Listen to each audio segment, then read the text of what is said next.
सिद्धेभ्यः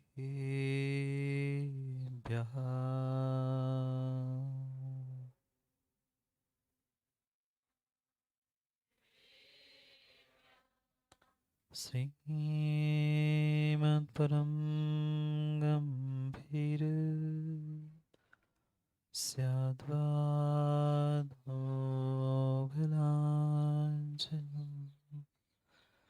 जीयात्रैलोक्यनाथस्य शासनं जिनशासनम् जय मङ्गलभूतानं विमलानं नाणदंसनमयारम् तेलोयसेयाडम्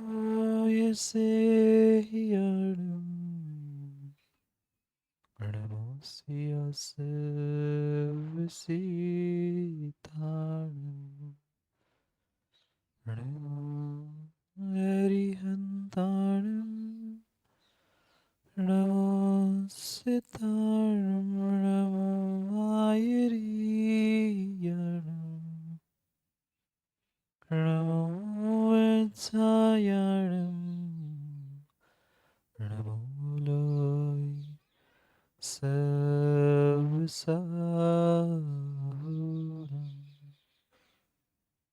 अनंत अनंत परम सिद्ध भगवान की 1008 से नेमिनाथ भगवान की परम पूज्य आचार्य भगवान कुंद कुंद स्वामी की परम पूज्य आचार्य भगवान गुरुवर विशुद्ध सागर जी महाराज की जय हो। सनातन जैन धर्म की परम पूज्य मुनिवर श्री सुप्रभ सागर जी महाराज की, परम पूज्य मुनिवर प्रणत सागर जी महाराज की, पूज्य मुनिवर सौम्य सागर जी महाराज की।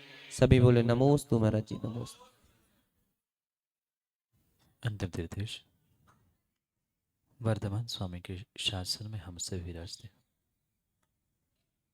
और उनके पावन पीयूष देशना हम सभी के लिए परम उपकारी है।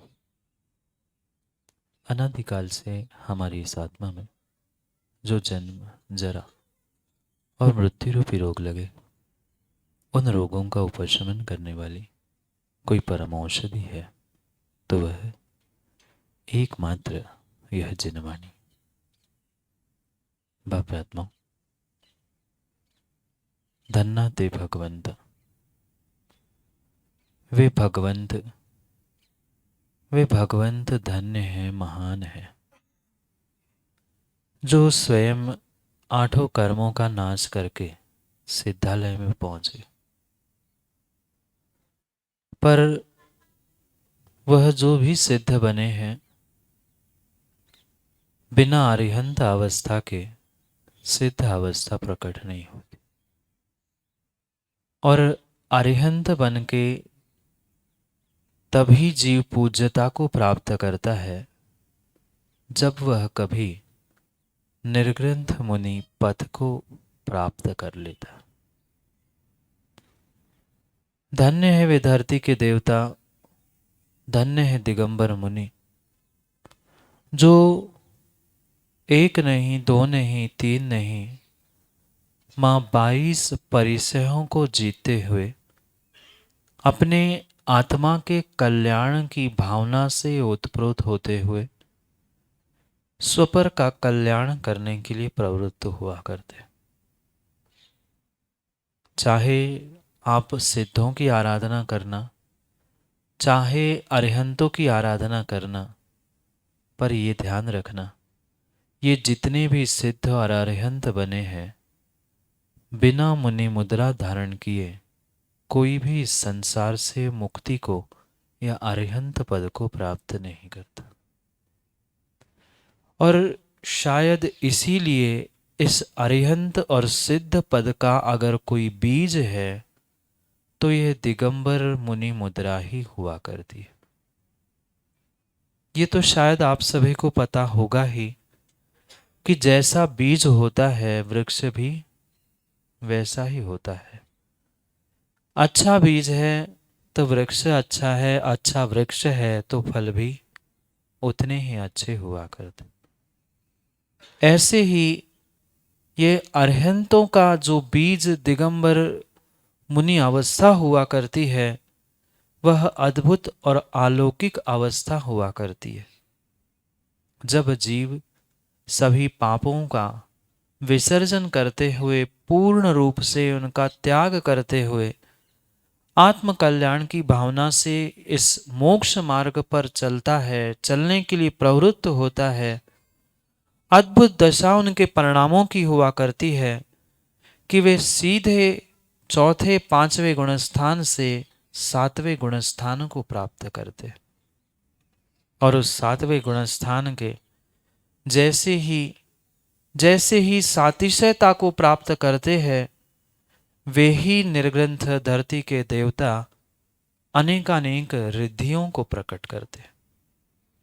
क्योंकि 64 रिद्धि विधान कर रहे हैं ना आप लोग, ये कोई तीर्थंकर भगवान अरिहंत सिद्धों की आराधना नहीं है, माँ अपितु उस अरिहंतों का बीज धरती के देवता दिगंबर मुनिराजों की ये रिद्धियां जो प्रकट होती है, उनकी आराधना हर एक श्रावक को करने की आवश्यकता है अपने आत्म कल्याण के लिए।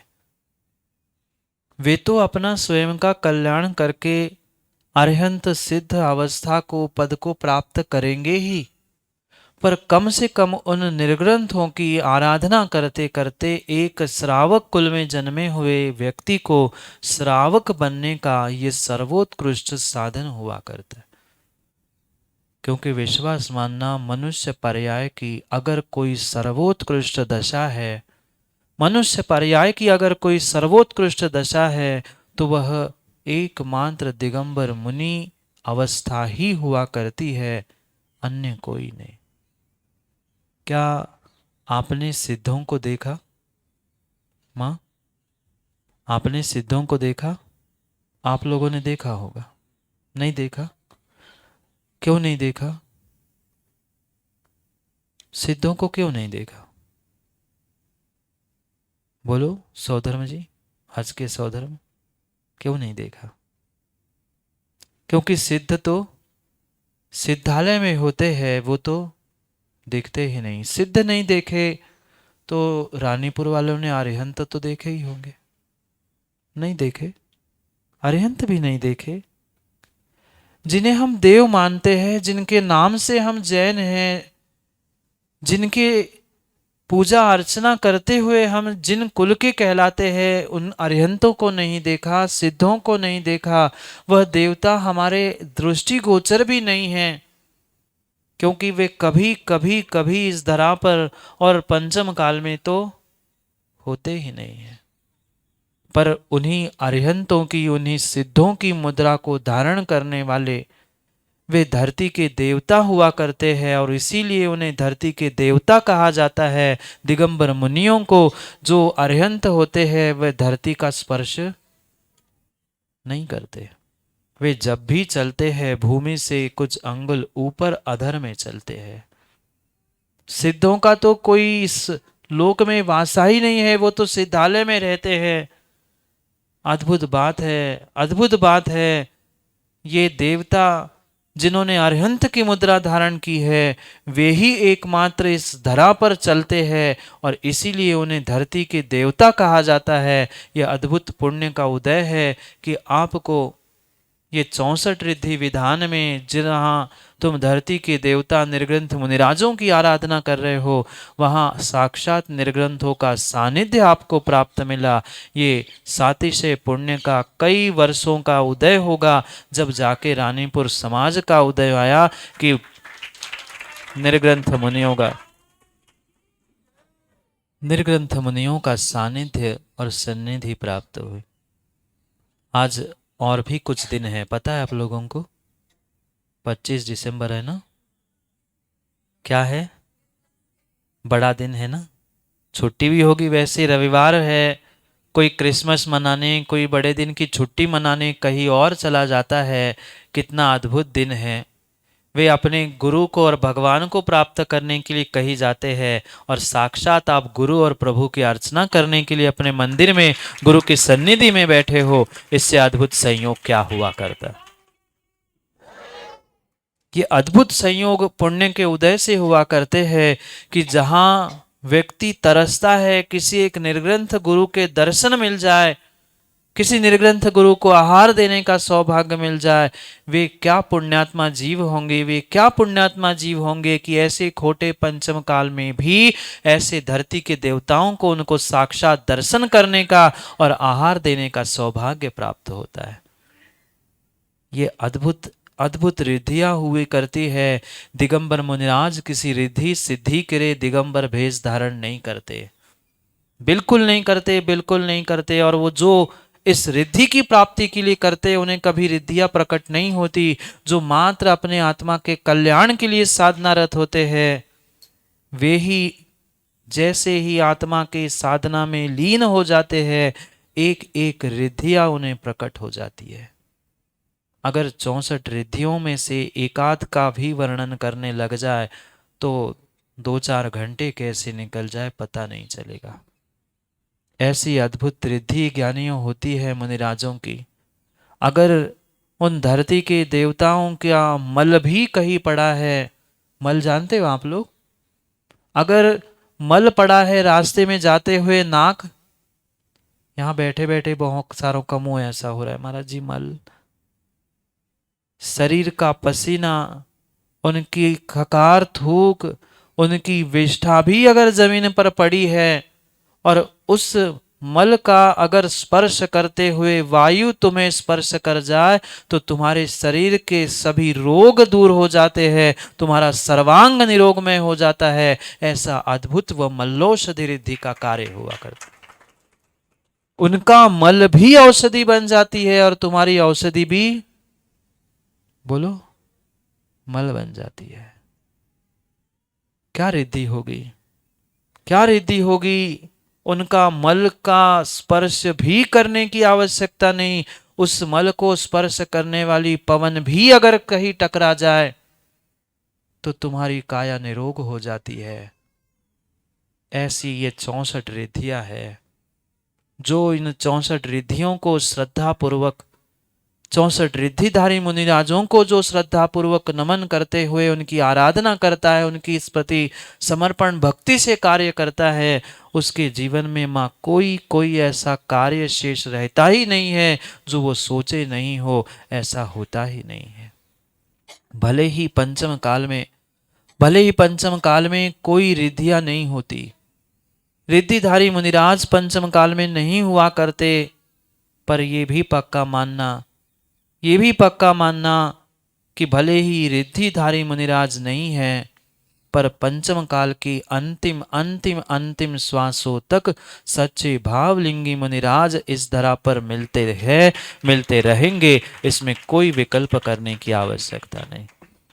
भगवान कुंद स्वामी दर्शन पाहुड़ में बहुत अच्छे से कहते हैं, भरे दुस्सम याले, इस दुस्सम काल में भी, और मात्र दुस्सम काल में भरत में नहीं, कहीं ऐरावत कहीं विदेह नहीं, आचार्य भगवंत कुंद स्वामी कहते हैं, भरे दुस्सम याले, इस भरत क्षेत्र में भी खोटे पंचम काल में भी अंतिम श्वासों तक सच्चे भावलिंगी निर्ग्रंथ मुनिराज तुम्हें दर्शन करने के लिए मिलेंगे। युवाओं, ये मत सोचना कि कब कहाँ कैसे और हमें ये भावलिंगी धरती के देवता मिलेंगे। ये ध्यान रखना, जब तक तुम्हें सिकी सिकाई रोटी विमल खाने को मिल रही है, जब तक तुम्हें सिकी सिकाई रोटी खाने को मिल रही है, तब तक इस धरा पर भावलिंगी दिगंबर मुनिराजों का वास है। आपकी श्रद्धा अगर निर्मल है तो आपको वे धरती के देवता अवश्य ही दिख सकते हैं।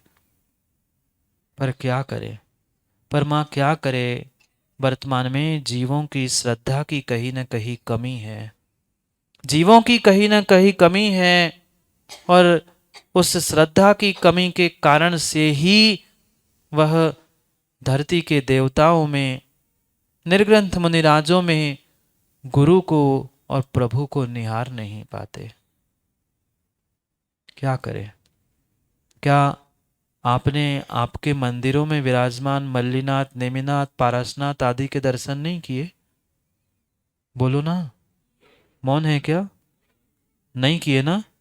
अभी तो नहीं कह रहे थे। अच्छा, मौन नहीं है, बहुत अच्छी बात है। जो जो पाषाण का आकार, प्रतिमा का आकार जो पाषाण को दिया गया है, आप उसे भगवान मान रहे हो, ऐसा ही है ना?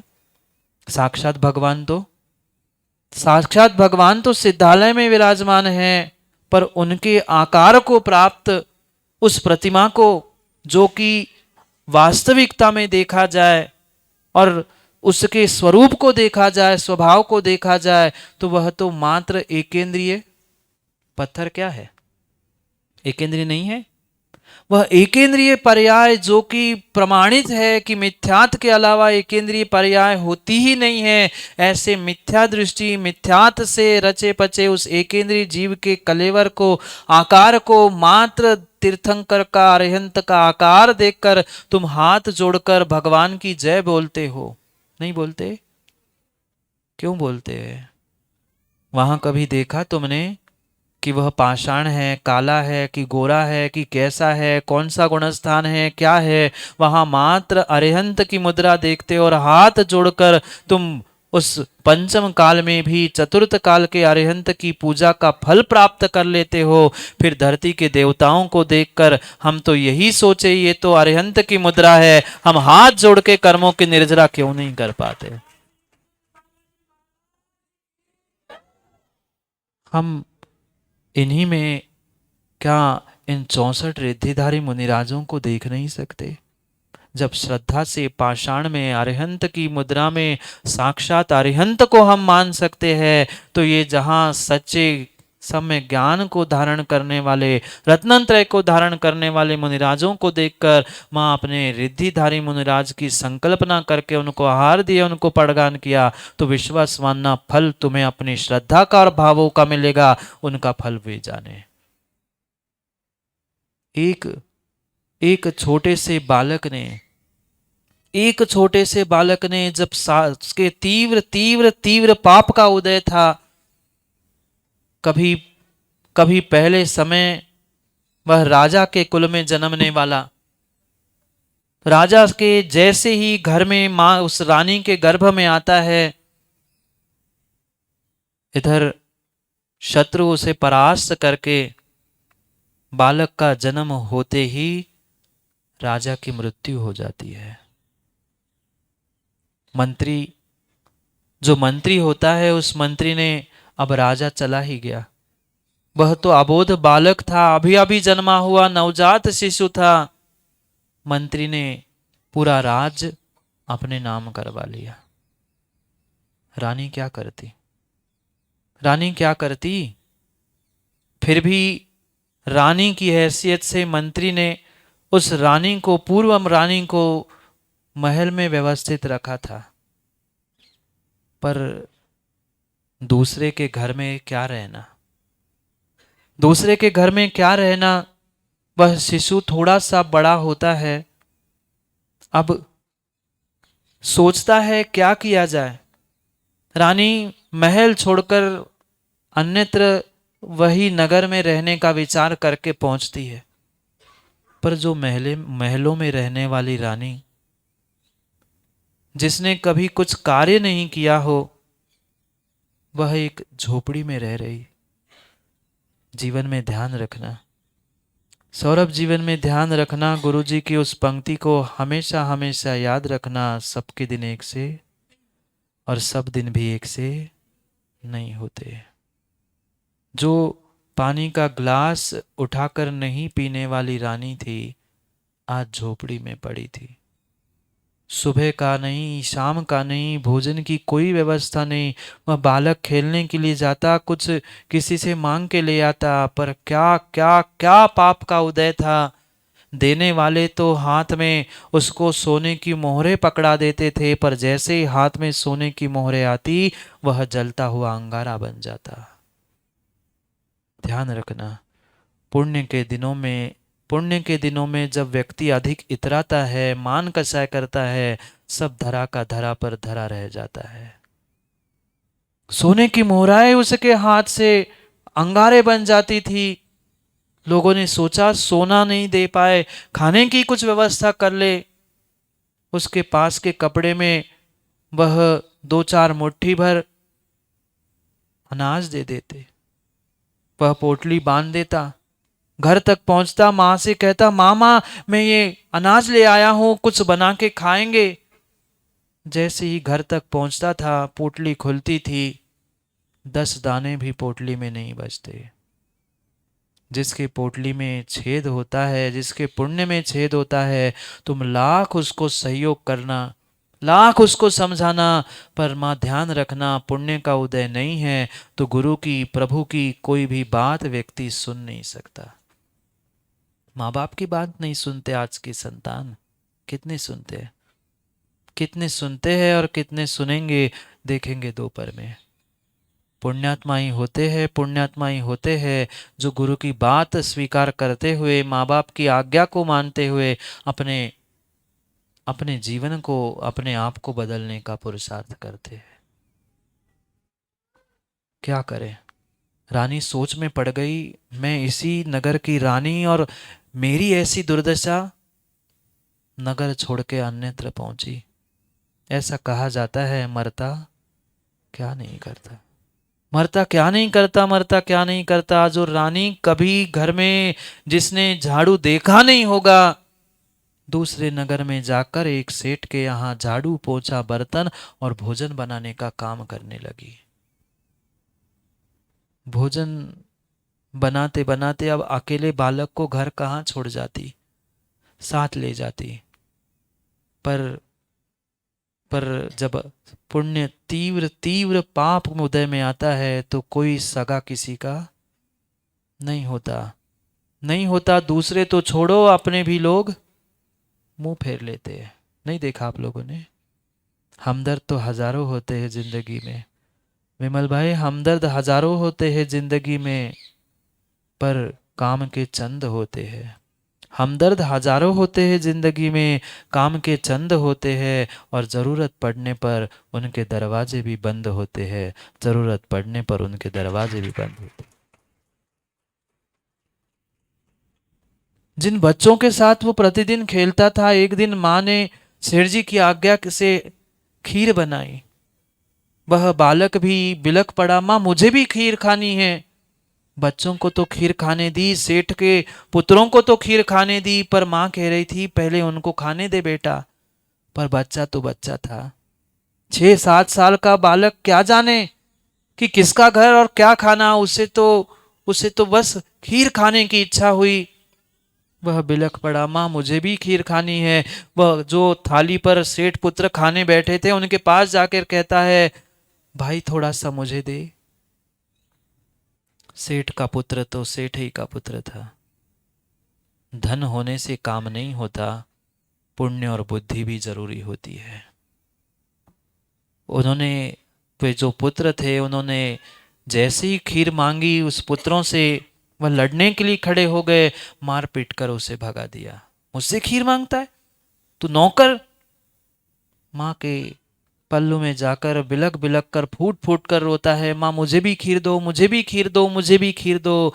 माँ कहती है, बेटा ये सेठ जी के घर, सेठ जी का घर है, अगर वे राजी होंगे तो ही तुम्हें खीर खिलाऊंगी। अब बाल हट, बाल हट, स्त्री हट, इसके आगे किसकी चलती है? नहीं चलती। वो तो जिद पकड़ के बैठा। वो कहती है, बेटा अभी अभी रुक जा, हम देखते हैं घर पहुंचकर। घर जाके पुनः एक ही बात उस बालक ने रटी, मुझे तो माँ खीर खानी है, खीर खानी है। माँ आंखों से अश्रुधारा बहाते हुए रोने लगी। सोचती है, जब खाने के लिए सब कुछ था तो खाने वाला नहीं था, आज खाने के लिए कुछ नहीं है तो खाने वाला खीर मांग रहा है, कहाँ से लाऊं, कहाँ से लाऊं। पर बेटे की इच्छा थी, बेटे की इच्छा थी। एक माँ, एक पिता अपने बेटे के लिए भीख भी मांगना स्वीकार कर लेता है। वो रानी जो कभी रानी थी वो सेठ जी के घर में चोरी छुपे जाती थी, पहुंचती है शाम को, क्योंकि सेठ जी अकेले धर्मात्मा थे घर में, बाकी कोई नहीं था। सेठ जी से जाकर थोड़ा सा दूध, थोड़े से चावल और थोड़ी सी शक्कर मांग के लाती है, मुझे अपने बेटे को खीर खिलानी है, सेठ जी थोड़ा सी सामग्री दे दो। जिसने कभी मांगना नहीं सीखा, देना ही सीखा था, वह मांगने के लिए पहुंची थी। ले आती है, बेटे को समझाती है, बेटा रात हो गई, अपने यहाँ रात में भोजन नहीं करते, कल तुम्हारे लिए मैं खीर बना लूंगी। बेटा भी शांत हो गया, सोचता है कोई बात नहीं, सुबह जैसी होगी खीर खाने मिलेगी। उसके तो दिमाग में मात्र एक ही बात थी, खीर खाने मिलेगी, खीर खाने मिलेगी। रात में खीर खीर करते ही सो गया, सुबह खीर खीर करते ही वो उठता है। माँ तो सुबह से खीर बना ही लेती है, क्योंकि पुनः सेठ के यहाँ भोजन बनाने जाना था। सुबह खीर बना लेती है, खीर बनाते बनाते भी माँ बिलखती है, रोती है, आंखों से अश्रुधारा बहने लगती है। और माँ कहती है, क्या दिन है, वह भी दिन थे, वह भी दिन थे जब मैं रानी थी। कुछ मिष्टान्न घर में बनता था तो पहले निर्ग्रंथों को आहार देती थी, निर्ग्रंथों का पड़गान करती थी, और फिर हम लोग राजा और रानी मिलकर, हम सब मिलके भोजन आहार करते थे। आज क्या दिन आए हैं, क्या दिन आए हैं, वर्षों बाद तो खीर बनी है। बच्चे की उस मनुहार को पूर्ण करने के लिए, इच्छा को पूर्ण करने के लिए खीर तो बनी, पर किसको खिलाऊं, किसको खिलाऊं, क्योंकि निर्ग्रंथ को दान दिए बिना, निर्ग्रंथ को दान दिए बिना श्रावक को स्वयं भोजन ग्रहण करना, ये श्रावक का लक्षण नहीं हुआ करता, ये श्रावक का लक्षण नहीं हुआ करता। वह सोचती है, अगर शायद कोई धरती के देवता यहाँ होते, मैं पड़घान करती, राजा होते तो वे पड़घान करते, मैं मुनिराज को आहार कराती और फिर बच्चे को भी खिलाती। पर बच्चा तो बच्चा था, उसे क्या पता महाराज क्या धरती के देवता, और क्या उसे लेना देना था। उसे तो मात्र खीर दिख रही थी। सुबह जैसे उठता है, देखता है माँ ने खीर बनाई है, माँ से कहता है माँ जल्दी मुझे खीर दो। वो कहती बेटा थोड़ा सा रुक जा, शाम तक के लिए मैं पानी की व्यवस्था कर लूँ, पानी ले आती हूँ। आज जैसे माँ बटन दबाओ, बोर का पानी निकालो, कुएं से पानी भरा जाता था, क्योंकि शुद्ध पानी तो मात्र कुएं का ही होता है। कुएं से पानी लेके आती हूँ, खीर बनी है, फिर मिलकर हम खीर खाएंगे, फिर मैं काम पे चली जाऊंगी। बेटा कहता है कोई बात नहीं, बन गई है खीर तो मिलने ही वाली है, ले आ माँ पानी। जैसे ही वो घड़ा उठाकर माँ पानी लेने जाती है, बाहर निकलने ही वाली है, वो सोचती है बेटा एक काम कर, बेटा एक काम कर, तू खेल ही रहा है, इतना ध्यान रखना, इतना ध्यान रखना, जब तुम्हारे पिता थे, मैं रानी थी, तब हम प्रतिदिन मुनिराज को पड़गाते थे, आहार करते थे, कराते थे, फिर हम लोग आहार करते थे। तुम देख लेना, कोई कोई ऐसे मुनिराज अगर यहाँ से चले जाए ना, तो उनको रोक लेना, पहले मैं उनको दूंगी, फिर तुम्हें दूंगी।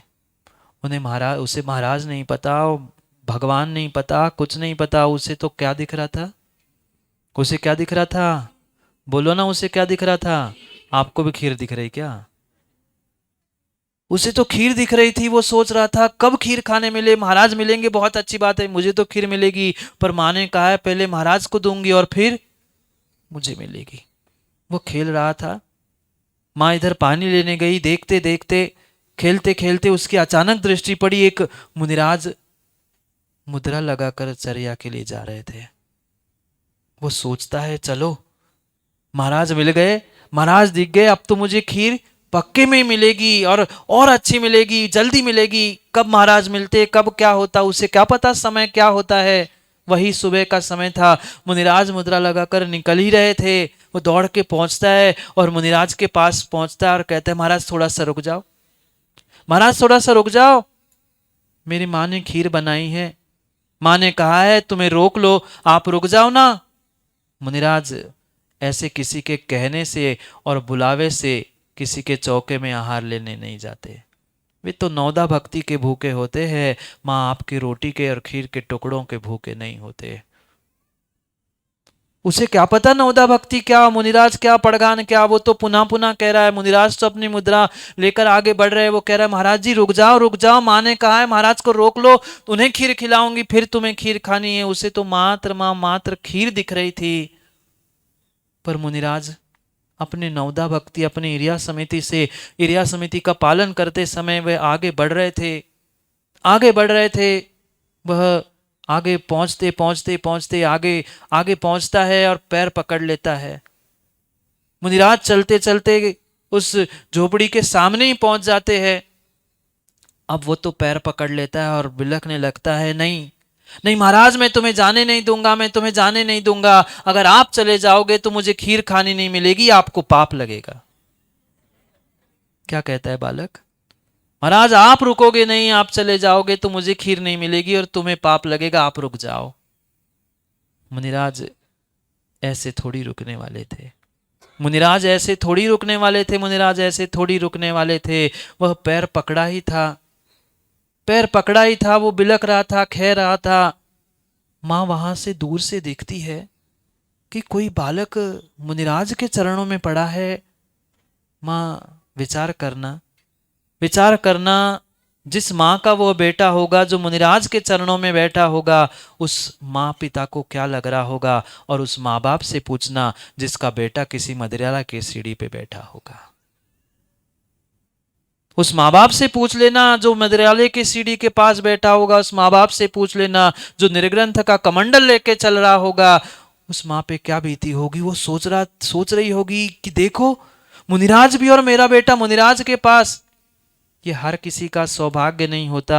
माँ ध्यान रखना, जिनने जिनने जिनने अपने काम पुरुषार्थ में भी शुभ कार्य किए हैं, धर्म पुरुषार्थ के साथ किए हैं, उनकी ही संतान ऐसी निर्ग्रंथ बनती है, अरिहंत बनती है। पंचम काल में अरिहंत नहीं बन पा रहे, निर्ग्रंथ नहीं बना पा रहे, कम से कम माँ निर्ग्रंथों की सेवा करने वाली संतानों को जन्म दो। ये तुम्हारी ही शक्ति है और किसी की नहीं, अन्य किसी की नहीं। मात्र जन्म देने से काम नहीं होता।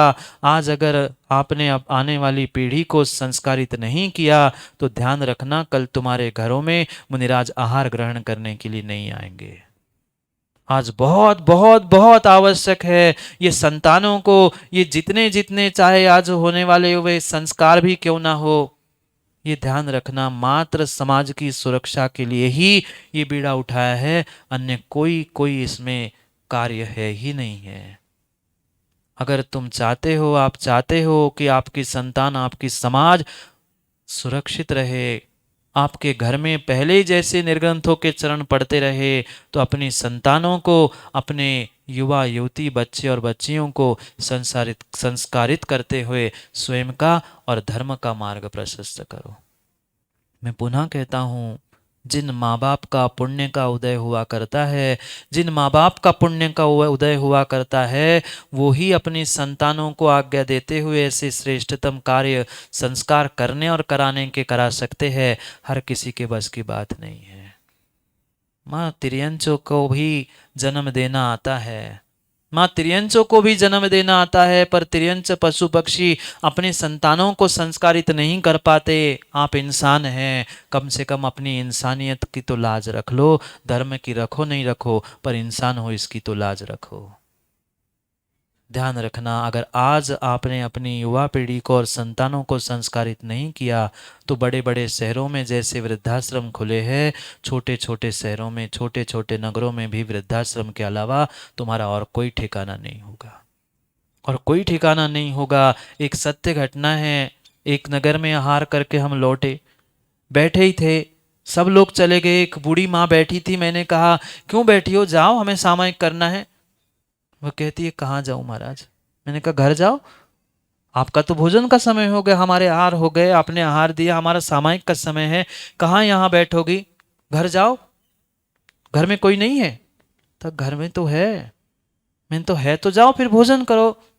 कह रहे, मैंने कहा कहाँ जाऊं महाराज, यही तो समस्या है। मतलब मैं समझा नहीं। कहती महाराज 2 बेटे हैं, 2 बहू है, दोनों के घर है, ऊपर रहता है एक नीचे रहता है, फिर चले जाओ तुम्हारा जहां मन है। मैंने कहा जहां पहुंचना है वहां चले जाओ। कहती नहीं महाराज जी। मैंने कहा क्यों, आज उपास है। कहती नहीं, अष्टमी चतुर्दशी है। नहीं। फिर कहती कहाँ जाऊं महाराज, कहाँ जाऊं।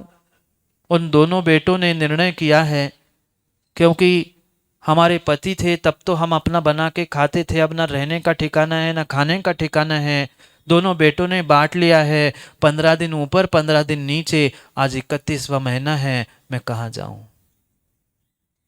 आज 31वां महीना है, 15 दिन ऊपर 15 दिन नीचे, आज एक दिन अधिक है, मैं कहाँ जाऊं। क्या उत्तर देता। ये स्थिति में आपके घरों में ना हो, ये स्थिति आपके घरों में ना हो, इसलिए विचार करो, निर्णय करो। माता पिता संस्कारित है तो ही संतान संस्कारित है, और संतान संस्कारित है तो ही धर्म, धर्मात्मा और माता पिता सबकी सुरक्षा है, अन्य नहीं है। वह माँ देख रही थी, गुरु के चरणों में पड़े है, धन्य पुण्यात्मा है। दोपहर में देखोगे जो पुण्यात्मा जीव है, जिनके साक्षात माथे पर, मस्तिष्क पर वह गुरु मुनिराज स्वस्तिक बनाएंगे, मंत्रों के साथ लौंग से संस्कार करेंगे, मंत्रों के साथ गंधोदक उनके माथे पर लगाएंगे। एक आदमी तरस जाता है, सौरभ कोई मुनिराज गंधोदक लगाए तो लगता है हमें भी लग जाए। जो मौका तुम्हें नहीं मिला, वह आज की संतानों को सातिशय पुण्य के उदय से मिलने की संभावना है।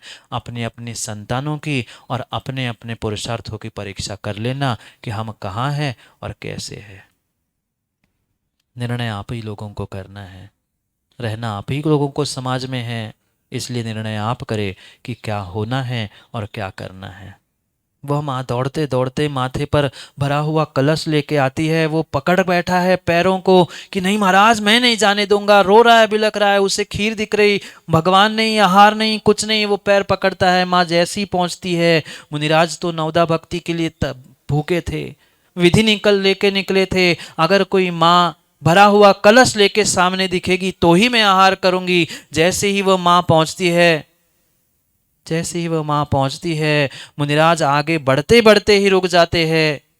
जैसे ही वह सामने मुनिराज दिखते हैं, मटका ऊपर माथे पर रखा है और माँ हाथ जोड़कर नवदा भक्ति से नमोस्तु नमोस्तु अत्रो अत्रो अत्रो कहती, मुनिराज वही के वही ठहर जाते हैं। और जैसे ठहर जाते हैं वह पंचाचार प्रारंभ हो जाते हैं। वे कोई सामान्य मुनिराज नहीं थे।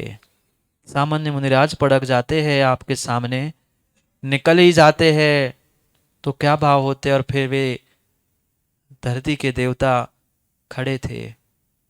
मुनिराज का पड़गान हुआ, नवदा भक्ति पूर्ण हुई, आहारचर्या हुई। वह कटोरा था, कितनी खीर थी, 2-5 किलो, इतनी सी एक कटोरा मात्र खीर थी, उस बच्चे के लिए बनाई थी। मुनिराज को 1 चम्मच चला दिया, 2 चम्मच चला दिया, 3 चम्मच चला दिए। वह सोच रही थी, माँ सोच रही थी, क्यों माँ आप भी ऐसे ही सोचते ना, भोजन बनाते समय थोड़ा सा इनका, थोड़ा सा इनका, थोड़ा सा बचा तो हम खा लेंगे। माँ ने भी ऐसे सोचा था, बच्चा तो हम खा लेंगे। वो सोचती है हम तो कई बार खा चुके, अब मुनिराज को दे दूं।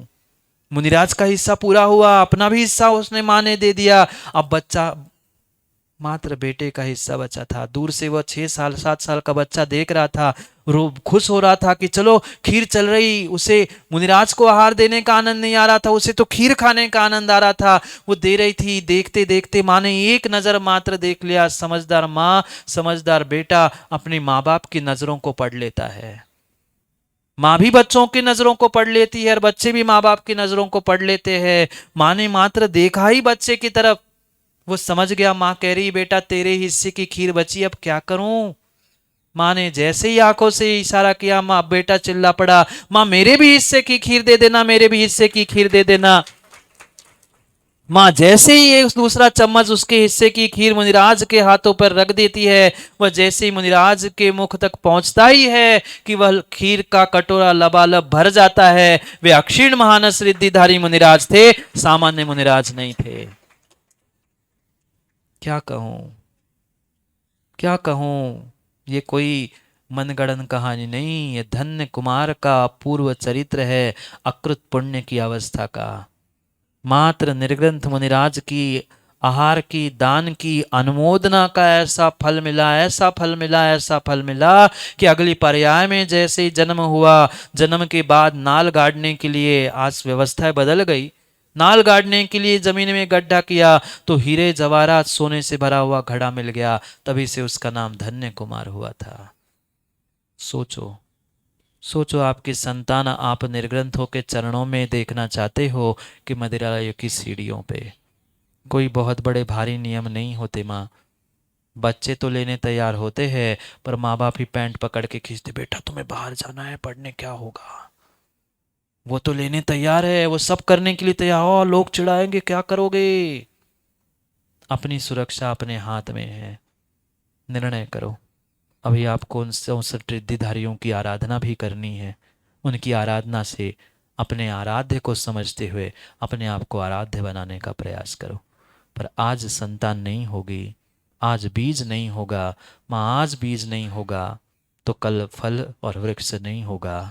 ये युवा पीढ़ी, ये बालक आने वाली समाज, आने वाले धर्म का एक बीज है। आज इस बीज की सुरक्षा करो, कल तुम्हें बहुत बड़ा धर्म का वृक्ष और मोक्ष का फल भी प्राप्त होगा। समय बहुत हुआ, समय पर पुनः समय की बातों के साथ समय पे मिलना है। दोपहर में नहीं आओगे ना?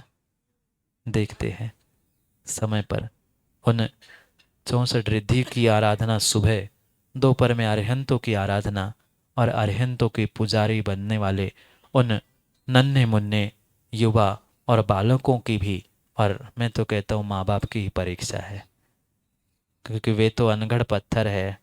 तुम्हें गढ़ना है, अच्छे और बुरे निर्णय आपको करना है। जीवन आपका है, धर्म आपकी है, समाज आपकी है। आप सोचे, आप विचार करें। समय पर समय की बात के लिए पुनः दोपहर में समय पे मिलते हैं, क्योंकि समय पे किया गया काम समय को दिलाता है। बोली भगवान महावीर स्वामी।